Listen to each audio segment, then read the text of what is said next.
Right, well, it's September 11th, 2020. I'm here in Memory Grove with our tech director, Ty, and he's a Marine, and I was, of course, a civilian in the wars for the State Department. And I think sometimes, wrapping ourselves around tragedy can lead to cliches and some statements that get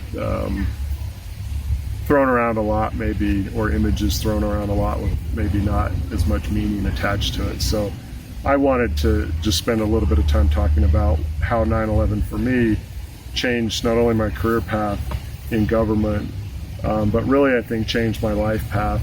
Not always for the better, but in some ways I think I became a better person, or maybe a more focused person on priorities after September 11th, like a lot of us maybe, who are old enough to remember that day. And then also, of course, what does war mean?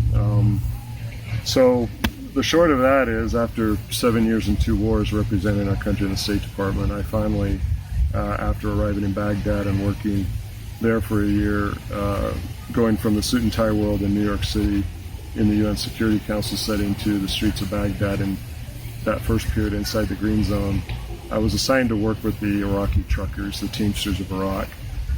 And I think what September 11th did for me is it showed that policy is really about people.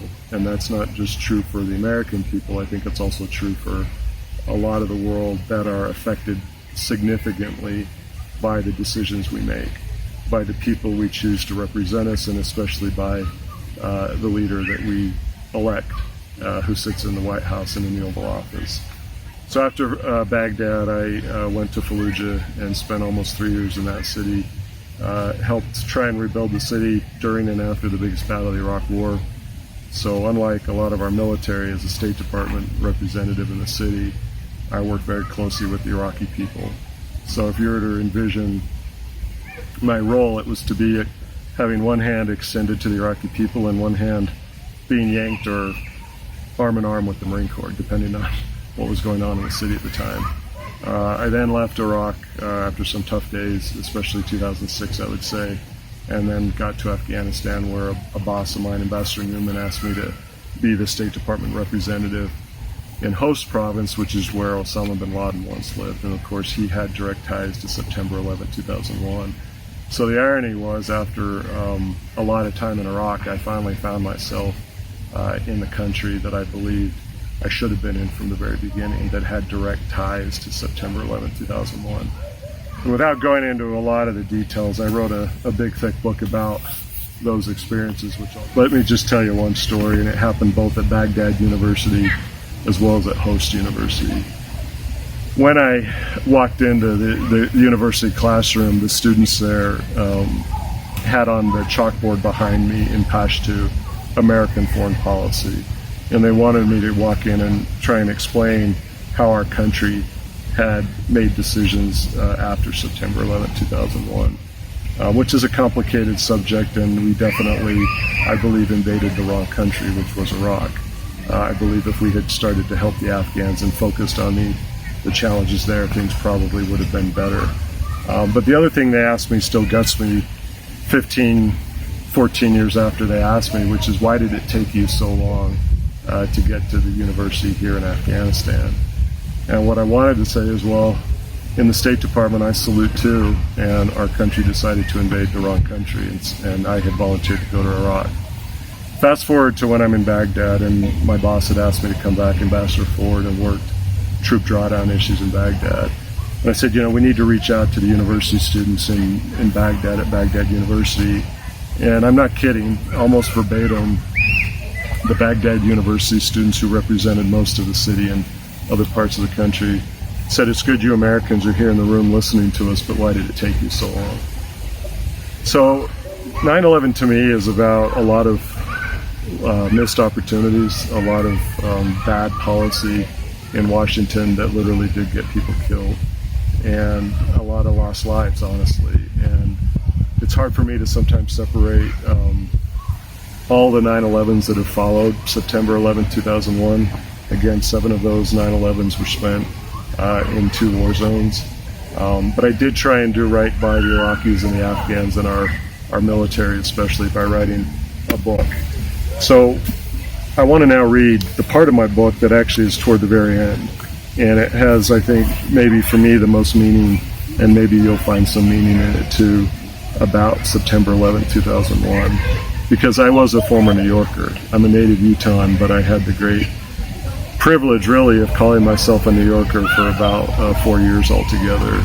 So when that city was scarred fundamentally, the great towers fell. It did. It hit me personally. So this is the part of my book that's actually at the very end. It's the epilogue, and if you'll bear with me, so the epigraph is actually from Ennio Morricone, one of my favorite conductors, maestros, who just recently passed away, and it comes from the story of a soldier, and the epigraph is "Count all the crosses and count all the tears. These are the losses and sad souvenirs." And I put that at the beginning of this chapter because fundamentally I think 9/11 to me represented war, of course, the United States going from being very influential to being very controversial, and a lot of the part of the world wondering why did we make big decisions like invading Iraq. So the epilogue is titled New York City. It had been over a decade since I last lived in New York City, yet I knew I would get back to Manhattan, and once there, perhaps find some closure if that were possible. Since that day when the two great towers fell, I needed to see the city's rebuilt skyline. In addition to Colorado's white peaks and Utah's red canyons, New York's streets under starless skies seemed to be the best place to begin to move forward after my 7 years away at war. I had an idea of where to go, really the only place to go, to Ground Zero. Passing through the turnstiles, I waited for the next green number 4 express subway. Hundreds of New Yorkers crowded the platform on either side of me. It felt odd that 13 plus years later, construction at Ground Zero was still underway. The first transcontinental railroad took 6 years to complete between 1863 and 1869, all 1,900 still miles of it. The massive Hoover Dam, less than 5 years to construct, ahead of schedule, and millions of dollars under budget. Even America's historic Man to the Moon project required less time than rebuilding Ground Zero. In those days, I often visited the site, not as a tourist, but as a New York transplant. These were buildings that enabled views as long and as wide as those I missed so much back in the Rocky Mountains. Ear-popping elevation. Seeing the Statue of Liberty from so high up reinforced the immense scale of the Twin Towers. At such a distance and height, America's 150-foot Lady Liberty, her corroding copper and bronze skin cloaked over a century in what Italians call noble rust, looked like a plastic green army soldier, the kind my brothers and I used to play with inside the sandbox in our backyard. It was lunchtime as I began to make my way to the 9/11 Memorial via Liberty Street.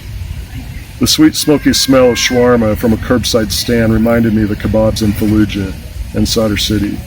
While navigating the crowds, I recalled how it was afternoon Central European time when a U.S. Embassy co-worker in the Netherlands said, "You've got to come see this." I arrived in his office a few minutes before the second plane struck the second tower.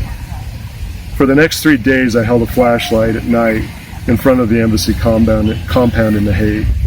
Hundreds of Dutch citizens day after day signed a Dear USA condolence book, inscribing names like De Groot, Krikke, Linden, and Lauder. They brought fresh-cut tulips, daisies, roses, and more to the front gates. Amsterdam's rebellious, tow-headed, nose-pierced, and tattooed teens visited as well.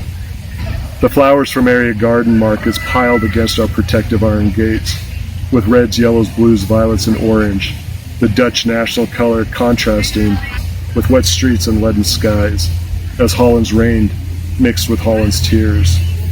Dutch children left laminated pictures scrawled in crayon of the New York City skyline with airplanes drawn in waxy dark colors overhead. The French paper Le Monde declared in a headline, "We are all Americans." Vladimir Putin called the attacks barbaric and promised cooperation. Known for the quality of its doctors, Cuba offered medical assistance. At a soccer match in Iran, fans observed a moment of silence.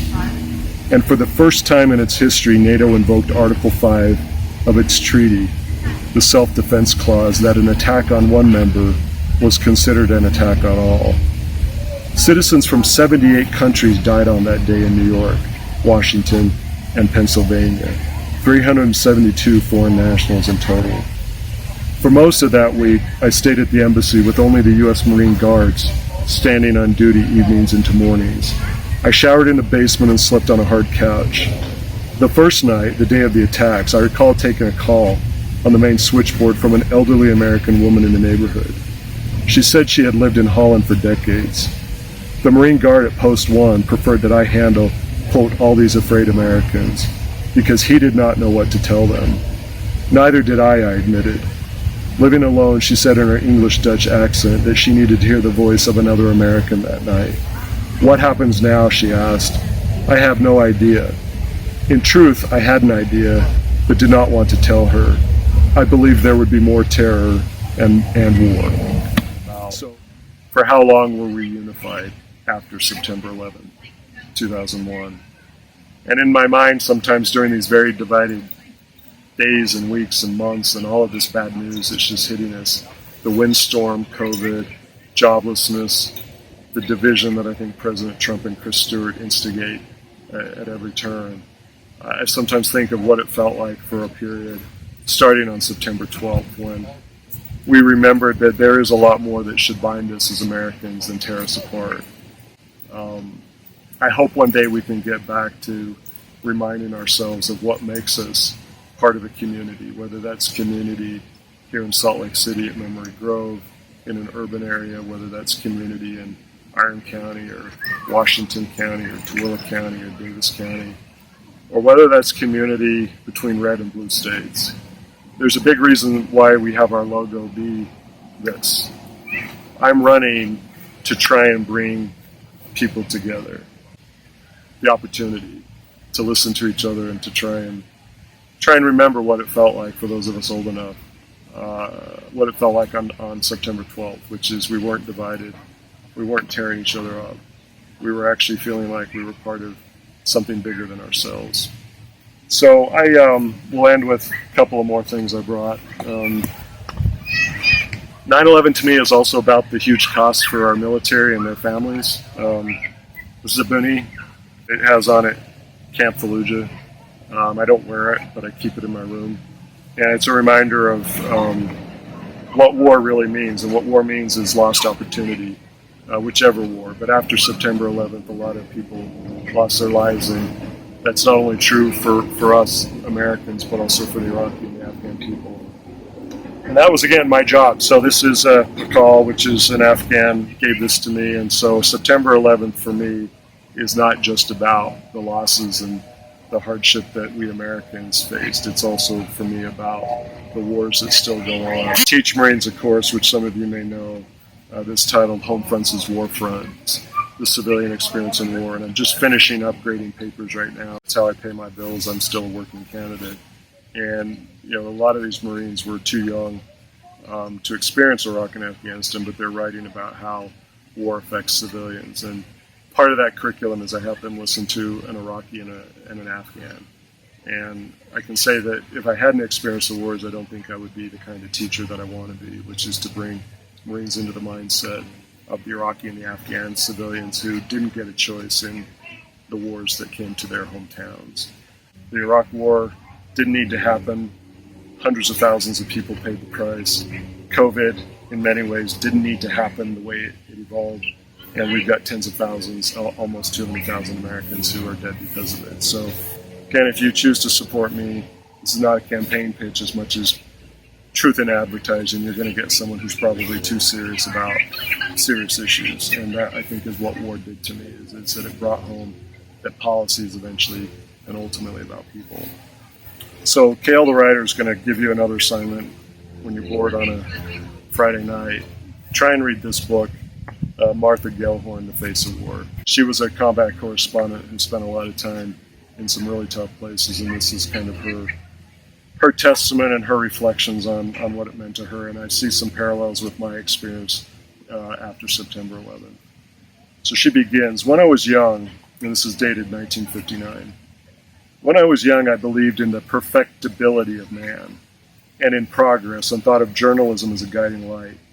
If people were told the truth, if dishonor and injustice were clearly shown to them, They would at once demand the saving action, punishment of wrongdoers, and care for the innocent.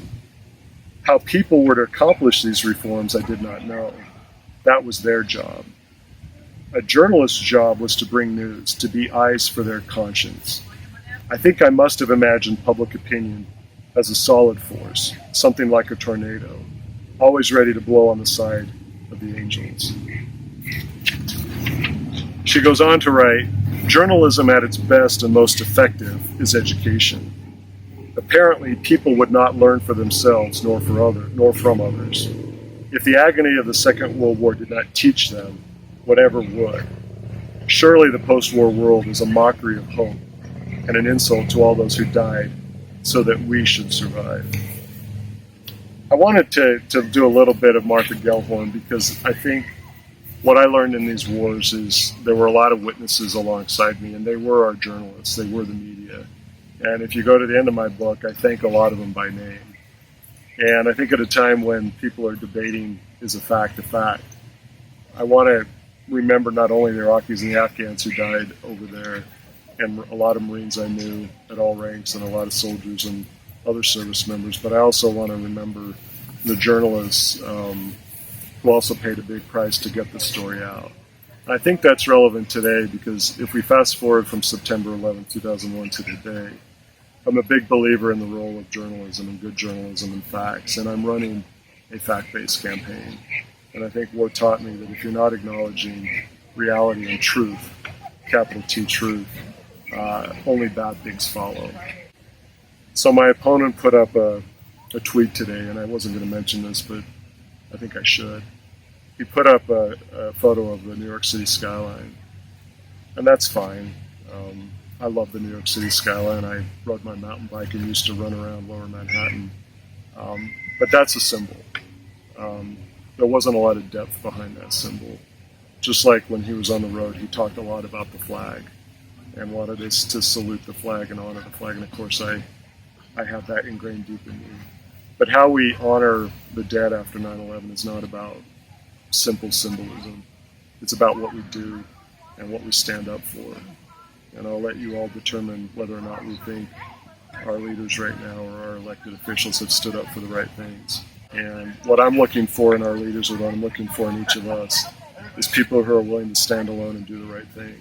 But I think that's something that we need to do more of as a country. We need to be better neighbors. We need to find common ground.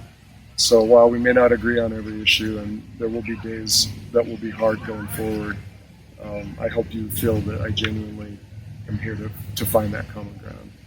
And let's not have September 11th totally be a date that we forget what it felt like on September 12th. I think when we actually cared about each other enough to show it. And today, we're not showing it. Today, we're choosing to fight each other. And that means we're all going to pay a price if we don't stop it. And that's why I'm running, and that's why I think a lot of you are doing what you're doing. I think we wanted to record a few reflections on September 11th, 2020. And maybe if we're lucky, a year from now, I'll be able to help legislate and make sure that we don't have another war that didn't need to start. Again, that's one of the reasons why I'm running. Thank you.